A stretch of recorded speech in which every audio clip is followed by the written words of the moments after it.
মায়ের একটু জয়ধ্বনি করো।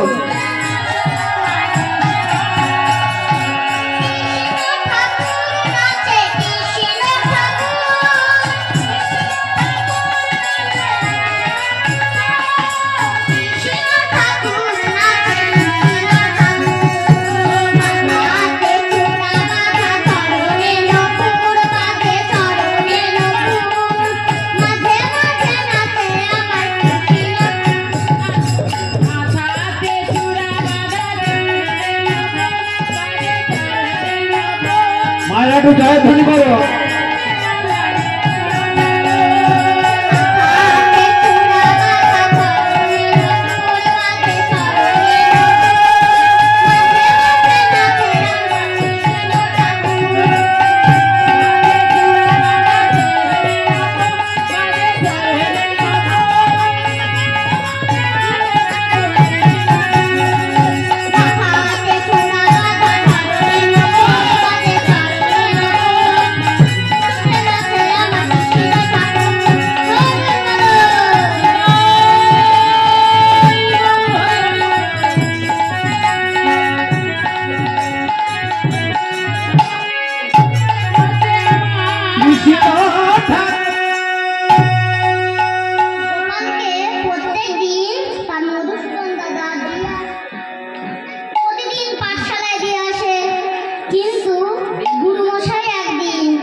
সবাই সবকিছু দেবে বলছে, কেউ দেবে বলছে চাল, কেউ দেবে বলছে ডাল, কিন্তু গুরু মশাই গোপালকে বলছে, গোপাল তুই কিছু দিবি না?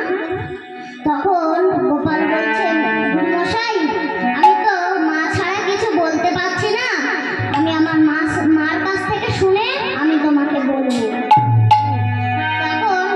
তখন গুরু মশাই বলছে, আচ্ছা ঠিক আছে। পরদিন সে রাতের বেলা মায়ের কোলে শুয়ে বলছে, মা গো জানো মা, গুরু মশাই ভোজনের ব্যবস্থা করেছে, সবাই সবকিছু দেবে বলছে, কিন্তু মা আমি কি দেব? তখন তার মা বলছে, কেন তোর মধুসূদন দাদা আছে না, তুই তাকে জিজ্ঞাসা করবি সে কি বলে। তখন সে যা ঠিক করে তাই করে। তখন সে গোপাল পরদিন জঙ্গলের মাঝখানে গিয়ে ডাকছে, মধুসূদন দাদা, মধুসূদন দাদা। মধুসূদন দাদা এসে বলছে, কি হয়েছে বল? তখন গোপাল বলছে, মধুসূদন দাদা জানো, গুরু মশাই না ভোজনের ব্যবস্থা করেছে, সবাই সবকিছু দেবে বলছে, কিন্তু মধুসূদন দাদা আমি কি দেব? তখন তার মধুসূদন দাদা বলছে, তুই বলবি আমি দই দেব। তখন সে আনন্দিত মনে গোপাল গুরু মশাইয়ের কাছে গিয়ে বলছে, গুরু মশাই আমি দই দেব। আর এবার ভোজনের দিন চলে এলো, দুপুর হয়ে গেছে, খাওয়া দাওয়া হচ্ছে, কিন্তু গোপাল আসে না। গুরু মশাই শুধু পথের দিকে চেয়ে চেয়ে দেখছে। লাস্টে সে দেখতে পেল গোপাল একটা মাটির ভাঁড়ে এইটুকু দই এনেছে।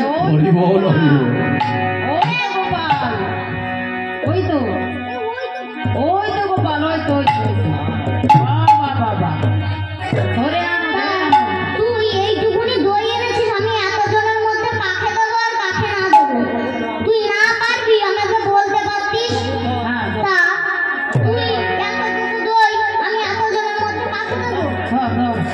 ধরো এইটুকু দই ধরে নিয়ে বেটরা ভাগ কর।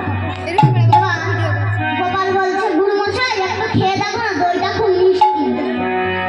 তখন একজন এসে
পাচ্ছে, কিন্তু গোপাল দেখতে পাচ্ছে, কিন্তু গুরুমশাই দেখতে পাচ্ছে না।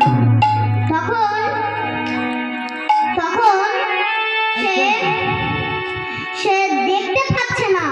তখন বলছে, ওই রে তোর মধুসূদন দাদা, বলে ওই তো আমার মধুসূদন দাদা। তখন তখন ওই গুরুমশাইয়ের হাতটা যখন গোপালের গায়ে লেগে গেল, গুরুমশাই দেখতে পাচ্ছে যে ভগবান শ্রীকৃষ্ণ দাঁড়িয়ে আছে। বলে স্বয়ং ভগবান দাঁড়িয়ে আছে, স্বয়ং ভগবান দাঁড়ায়ে আছে।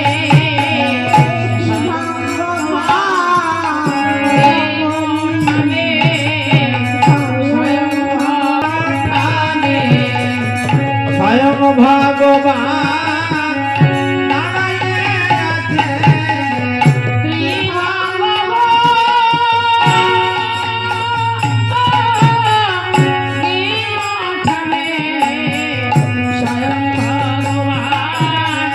দাঁড়াইয়ে আছে।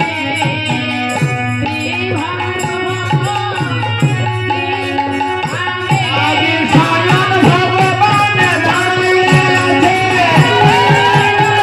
নিতাই গৌর হরি বল, হরি বল।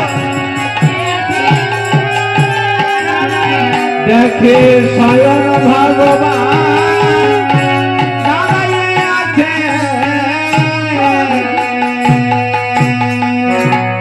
তখন গুরুমশাই গোপালকে বলছে, গোপাল, আজ থেকে আমি তোর গুরু না, তুই আমার গুরু হয়ে গেলি। তা গোপালের বিশ্বাস যদি আজ যদি না থাকতো, সে ভগবানের চরণ দর্শন করতে পারতো? মোটেই না। কি মায়েরা বলুন, ভগবানের চরণ দর্শন করতে পারতো? না না না, তা ও রাধা, তাই এখানে সংক্ষিপ্ত গৌরচন্দ্রিকা বল।